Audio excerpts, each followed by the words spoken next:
वाराणसी में हनुमान जयंती पर हुआ कुश्ती दंगल, कई जिलों के पहलवानों ने दिखाया दमखम।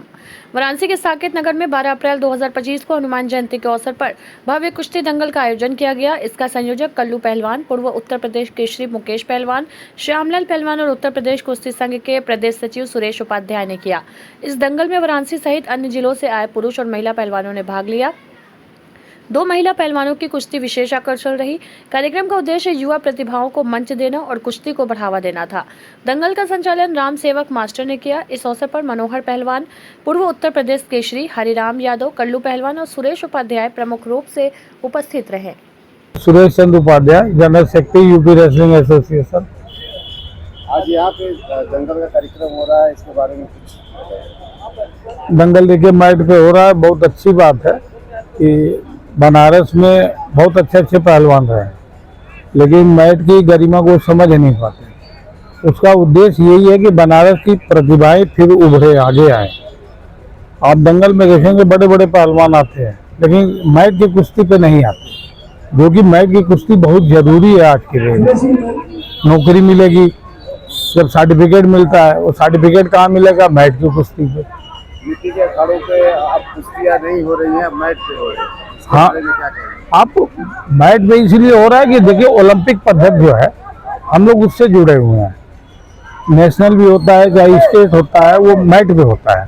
तो बच्चों की शुरुआत जब मैट से होगी तो ऊपर जाके वो मैट में अच्छे परिणाम बनारस का फिर वहीं से आ जाएगा। कभी एक समय था बनारस के पहलवानों की जब कुश्ती होती थी तो पूरा हिंदुस्तान डरता था कि देखिए बनारसी ढांक से बचना।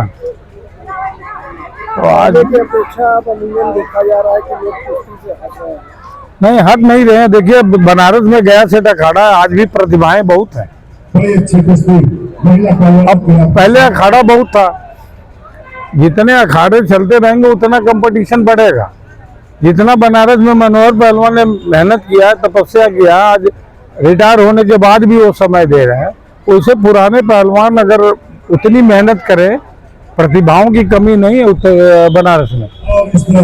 इसी तरह कंपटीशन होता रहेगा तो पहलवान ऑटोमेटिक। आप लोग की तरफ से क्या किया जाए? हमारा पूरा सहयोग है। हम तो यही चाहते हैं कि बनारस फिर से जिंदा हो जाए। और आज के डेट में बनारस में कोई जवान दिख रहा है? आप लोग कहीं जा रहे हैं, जवान दिख रहा है? कभी एक समय होता था कि ये जिला केसरी होता था तो 3 दिन होता था, एक से एक पहलवान, मनोहर पहलवान, बाबुल पहलवान, कल्लू पहलवान, आत्मा पहलवान, खंजाटी पहलवान, ये लोग जिला केसरी में लड़ते थे। तो उसमें जो जिला केसरी बनता था वो पहलवान होता था। हमारे चैनल के माध्यम से बनारस के युवाओं को पहलवानी करियर में जोड़ने के लिए कुछ अपील करना चाहेंगे, कुछ कहना चाहेंगे? देखिए, हम बनारस के युवाओं को यही कहना चाहते हैं कि आप मैच में ज़्यादा से ज़्यादा प्रैक्टिस कीजिए, ज़्यादा से ज़्यादा कुश्ती लड़िए। यही आपका मैच ही आपका भविष्य है, इससे जुड़े रहिए।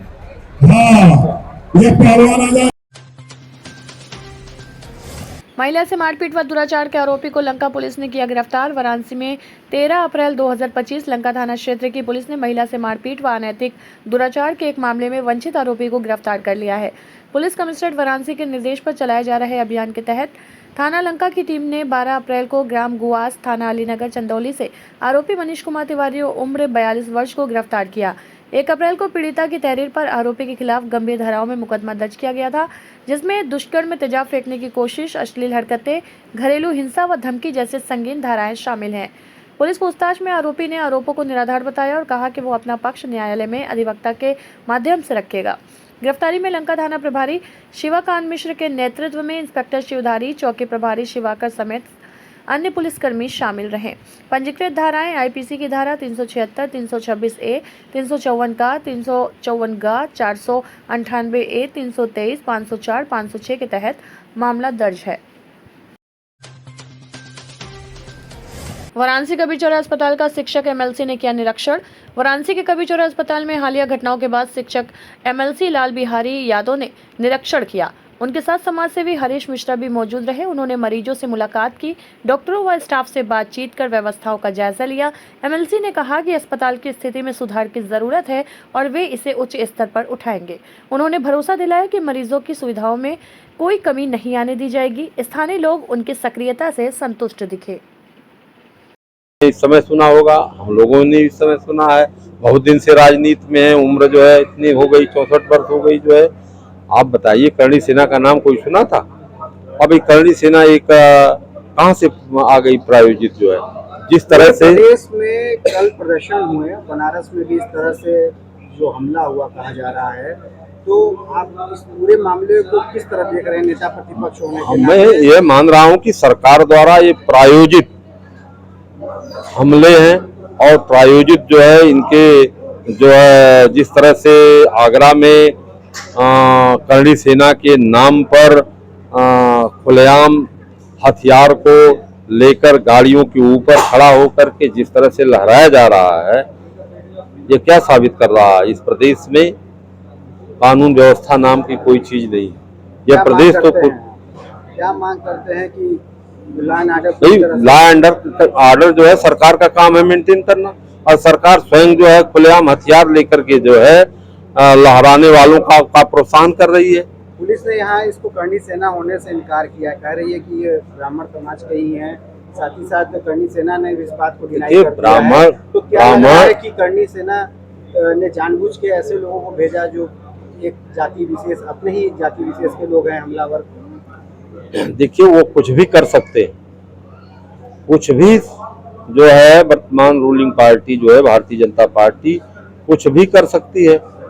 जब इतना वो रोक नहीं सकती जो है कोई भी जो खुलेआम चैलेंज दे करके जो है धमकी देता है, उसके खिलाफ कोई एफआईआर दर्ज नहीं होता, उसको कोई पूछने वाला नहीं है। माननीय राष्ट्रीय अध्यक्ष जी को जान से मारने की भी धमकी दी गई, तो इसके बाद भी क्या उसके खिलाफ एफआईआर दर्ज हुआ? कल जो है प्रदर्शन जो हुआ, उस प्रदर्शन में गिरफ्तारी कितनी हुई और कितने लोग नामजद और कितने लोग अज्ञात जो है उनके खिलाफ एफआईआर दर्ज हुआ? अगर ये एफआईआर कल दर्ज हो गया होता तो आज फिर वो सड़क पर आते? इस पूरे पकड़ को लेके कोई बड़ा आंदोलन क्या आप लोग करने जा रहे हैं या कोई बड़ा तो राष्ट्रीय अध्यक्ष जी इसको सारी घटना मालूम है, और यहाँ की जो घटना है इसको भी हम आज ही लखनऊ जा रहे हैं और शाम तक पहुंचेंगे। कल उनसे मुलाकात करेंगे और प्रयास करेंगे जो है पूरी घटनाक्रम को से अवगत कराएंगे।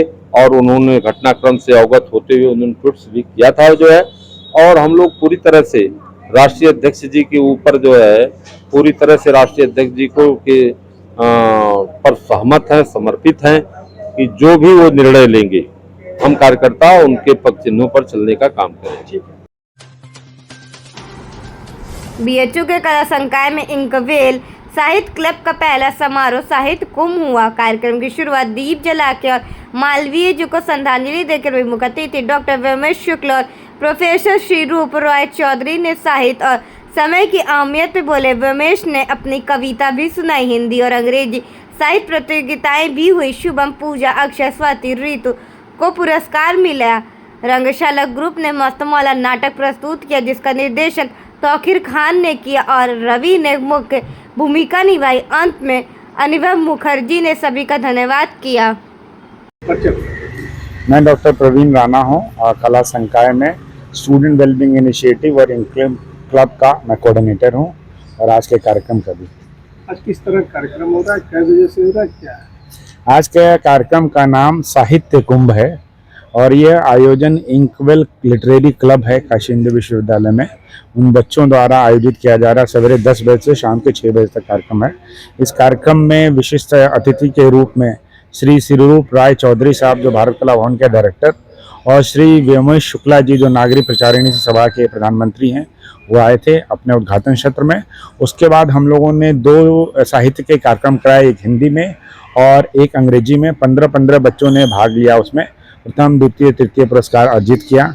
उसके बाद बीच में सांस्कृतिक कार्यक्रम हुए कई सारे, जिसमें नृत्य, कविताएं और साहित्य के कार्यक्रम हुए, और अंत में ये मंचन किया जा रहा है तौकीर खान द्वारा, जो कि एक प्रसिद्ध नाट्यकर्मी है। इस नाटक का नाम है मस्त मौला। ये एक कटाक्ष के रूप में भारतीय समाज को दर्शा रहा है। इस पूरे कार्यक्रम का सारा रूपरेखा सारे काशी हिंदू विश्वविद्यालय के बच्चों ने किया है और मिलकर ये कार्यक्रम आयोजित किया गया। इस तरह कार्यक्रम का उद्देश्य क्या होता है?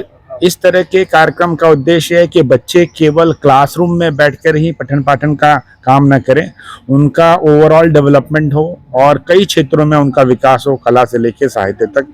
इस तरह के कार्यक्रम हर महीने आयोजित किए जाते हैं। बीएचयू के कृषि विज्ञान संस्थान शताब्दी सभागार में नवोदय विद्यालय फाउंडेशन डे के अवसर पर आयोजित पुरातन छात्र सम्मेलन सफलतापूर्वक संपन्न हुआ। कार्यक्रम में देश भर के विभिन्न नवोदय विद्यालयों से आए लगभग 1000 पूर्व छात्रों ने भाग लिया। इस मौके पर कई विभागों के वरिष्ठ अधिकारी, विश्वविद्यालय के प्रोफेसर और व्यवसायिक जगत से जुड़े प्रतिष्ठित व्यक्तिगत उपस्थित रहे। सभी ने अपने अनुभव साझा किए और नवोदय परिवार की एकता को सराहा। आयोजकों में ब्रिजेंद्र तिवारी, सोमेश, दान बहादुर सिंह, डॉक्टर अमित कुमार, डॉक्टर सुनील राव और डॉक्टर पंकज गौतम ने अतिथियों का आभार व्यक्त किया। कार्यक्रम की गरिमा और उत्साहपूर्ण वातावरण ने इस एक यादगार मिलन समारोह बना दिया। ब्रिजेंद्र तिवारी, सन 2000 में नवोदय विद्यालय अयोध्या से पास आउट हूँ। जवाहर नवोदय विद्यालय का ये एक स्थापना दिवस है जो 13 अप्रैल को हर वर्ष मनाया जाता है। इसी परिप्रेक्ष्य में हम लोग यहाँ पर बनारस हिंदू विश्वविद्यालय में एकत्रित हुए हैं। यहाँ पर सभी पुरातन छात्र आज ये एग्रीकल्चर डिपार्टमेंट में और शताब्दी भवन में हम सभी लोग इकट्ठा हुए हैं। इसका उद्देश्य, जो नवोदय का मूलभूत उद्देश्य था, समाज के सभी वर्गों को एकत्र करने का, समाज के हर तरह के, हर जाति के, हर आर्थिक परिवेश से बच्चे जो है नवोदय में आते हैं और 7 साल एक साथ रहते हैं। तो जो बचपन से जवानी का दौर होता है वो नवोदय विद्यालय में बीतता है। उस चीज़ को हम लोग हर साल उस याद को साझा करते हैं और समाज में ये मैसेज भी देते हैं कि जहां आज के समय में तमाम जाति, तमाम धर्म के भेदभाव चल रहे हैं, ऐसे में आज नवोदय विद्यालय एक ऐसा उदाहरण है जहां हर जाति से, हर धर्म से, हर आर्थिक परिवेश से बच्चे आते हैं और भाई बहन की तरह एक साथ रहते हैं। तो इसी चीज़ को सेलिब्रेट करने के लिए, इसी को मनाने के लिए हम लोग यहाँ पर एकत्र हुए हैं। बच्चों के लिए कोई संदेश? बच्चों के लिए संदेश ये है कि आज जो समाज में जो परिस्थितियां हैं उनको दूर करने के लिए, समाज में एकता फैलाने के लिए और संघर्ष को जीवित रखने के लिए हमारे जो बच्चे हैं वो इसका मूल प्राण है। हम सभी लोग एक ऐसे समाज से 7 साल निकलते हैं, ऐसे परिवेश से निकलते हैं जहां पर हमें सामाजिक भेदभाव से दूरी बनती है, जहां हम सामाजिक भेदभाव को नहीं मानते हैं। तो बच्चों को मेरा संदेश यही है कि इस नवोदय की मूल भावना को हम लोग बनाए रखें और समाज में इसको बेहतर रूप से प्रसारित करें। मऊ के घोसी कस्बे में एक महिला की मौत का मामला फिर चर्चा में है। कोर्ट के कहने पे उसका शव कब्र से निकाला गया क्योंकि उसकी छोटी बहन ने आरोप लगाया था कि उसकी बहन की हत्या की गई थी। लड़की ने अपने जीजा अय्यबू पर आरोप लगाया कि उसने उसके साथ जबरदस्ती की वीडियो बनाया और निकाह के लिए दबाव डाला। जब उसकी बड़ी बहन ने इसका विरोध किया तो उसे मार दिया गया और चुपचाप दफना दिया गया। लड़की का कहना है कि पुलिस ने उसकी शिकायत को पहले नजरअंदाज किया और बिना पोस्टमार्टम के ही हत्या की धारा हटा दी। इसके बाद कोर्ट में अर्जी दी गई और कोर्ट ने कब्र से शव निकाल कर पोस्टमार्टम कराने का आदेश दिया। अब पोस्टमार्टम से पता चलेगा कि महिला की मौत कैसे हुई, बीमारी से या किसी अच्छा यह पुराना शव को निकाला गया है, क्या है? माननीय सीएम महोदय के आदेश के क्रम में शव को पोस्टमार्टम हेतु भेजा जा रहा है निकलवा कर। क्या था सर मामला? हत्या से संबंधित है। सीएम महोदय का आदेश था, उसी क्रम में निकलवा कर बॉडी को पोस्टमार्टम हेतु भेजा जा रहा है।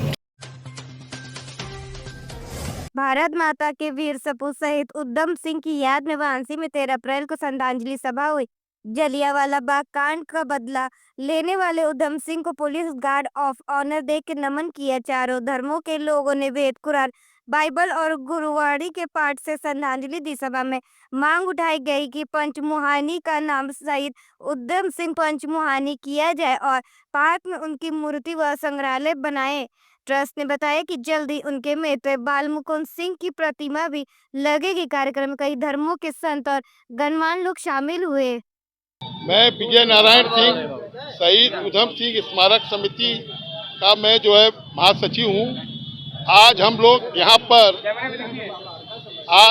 यहाँ पर 13 अप्रैल 2025 में शहीद आजम शहीद उधम सिंह, जो जालियांवाला बाग का महानायक था, जिसने प्रतिज्ञा की थी 13 अप्रैल 1919 को कि मैं जालियांवाला बाग के नरसंहार का बदला लूंगा।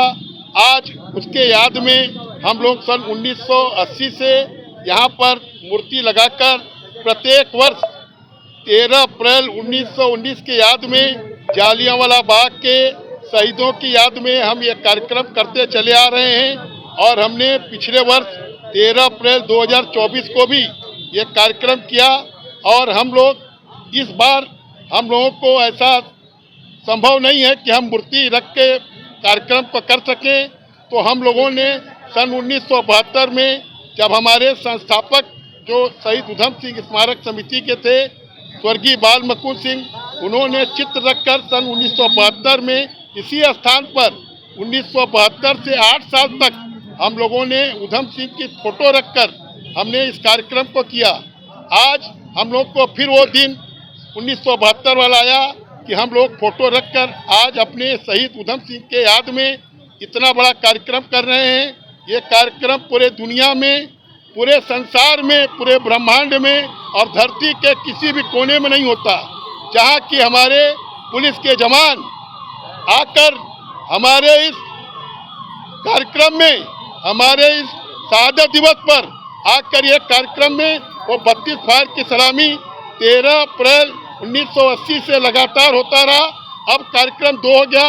अब हम लोग 13 अप्रैल को शहादत दिवस शोक सलामी करते हैं और 26 दिसंबर को हम लोग जो है 32 फायर की सलामी करते हैं।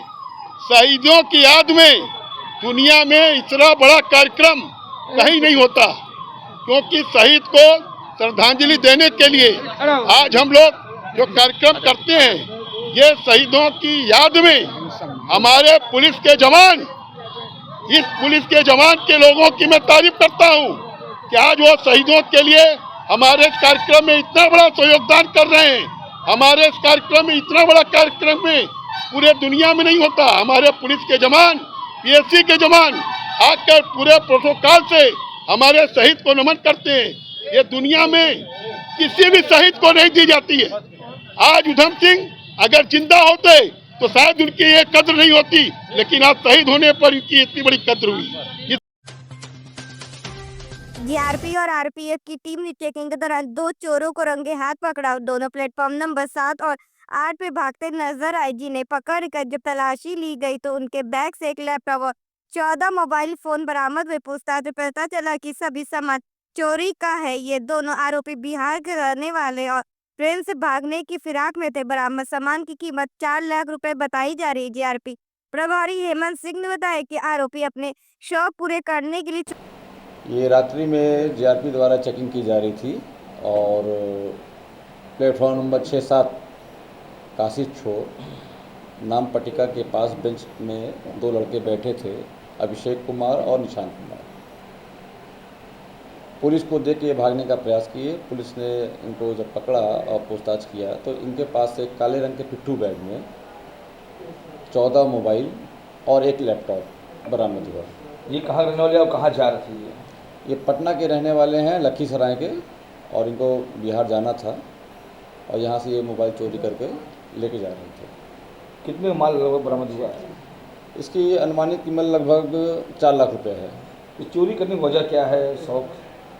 ये अपने शौक पूरा करने के लिए, और चूँकि इनकी महिला मित्र भी हैं, इनके शौक पूरा करने के लिए उसमें जो खर्च करने के लिए पैसे की ज़रूरत रहती है, उसी के लिए ये चोरी करते हैं। पूछताछ में कुछ जानकारी हुआ कि ये चोरी किए हैं कि गर्लफ्रेंड है, तो खास क्या रहा इनकी कुछ?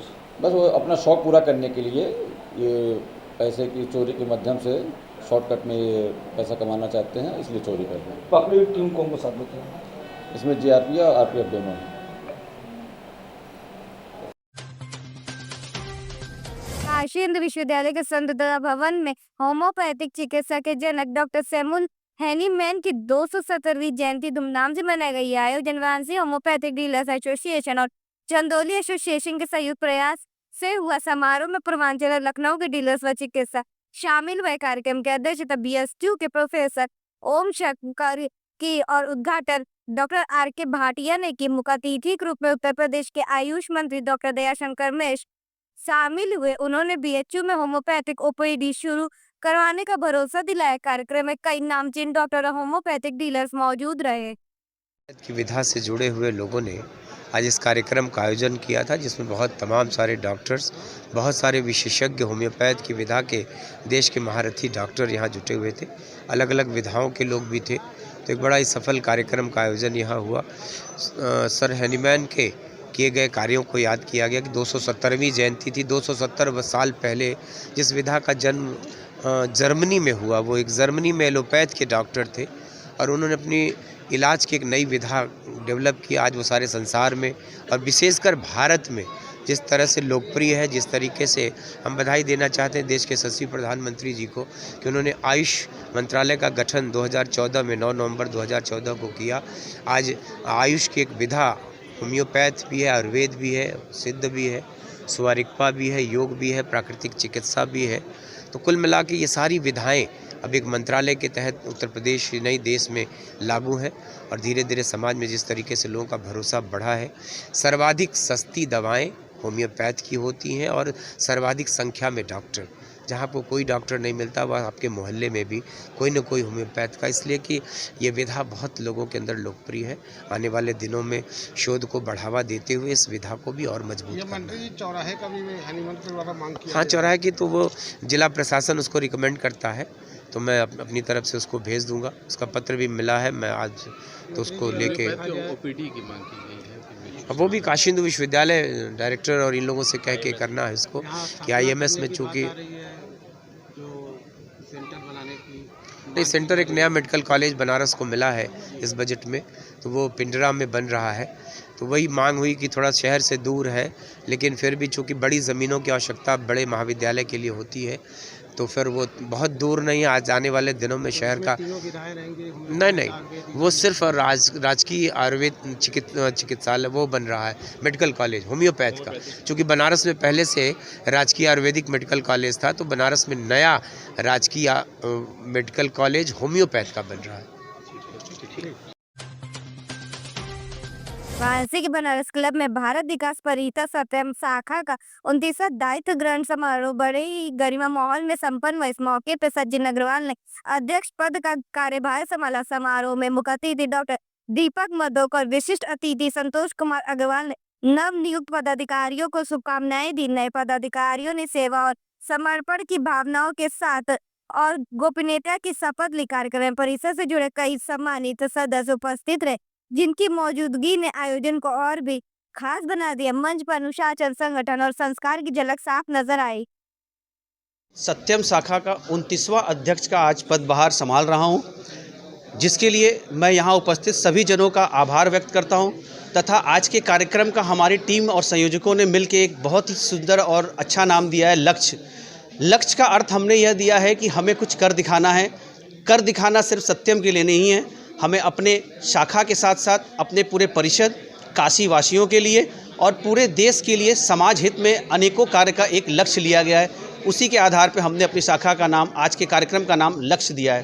आज के जो कार्यक्रम हो रहे हैं उसके मुख्य अतिथि वगैरह, हमारे आज के कार्यक्रम में मुख्य अतिथि के रूप में सनबीम समूह के डायरेक्टर श्री दीपक मधोक जी उपस्थित रहेंगे। साथ ही साथ विशिष्ट अतिथि में श्री काशी अग्रवाल समाज के सभापति, हरे कृष्ण ज्वेलर्स के अधिष्ठाता संतोष कुमार अग्रवाल जी उपस्थित हैं। हमारे बीच हमारे संरक्षक, साथ ही साथ प्रांतीय पदाधिकारी, क्षेत्रीय पदाधिकारी एवं राष्ट्रीय पदाधिकारियों की मंच पे पूर्ति है।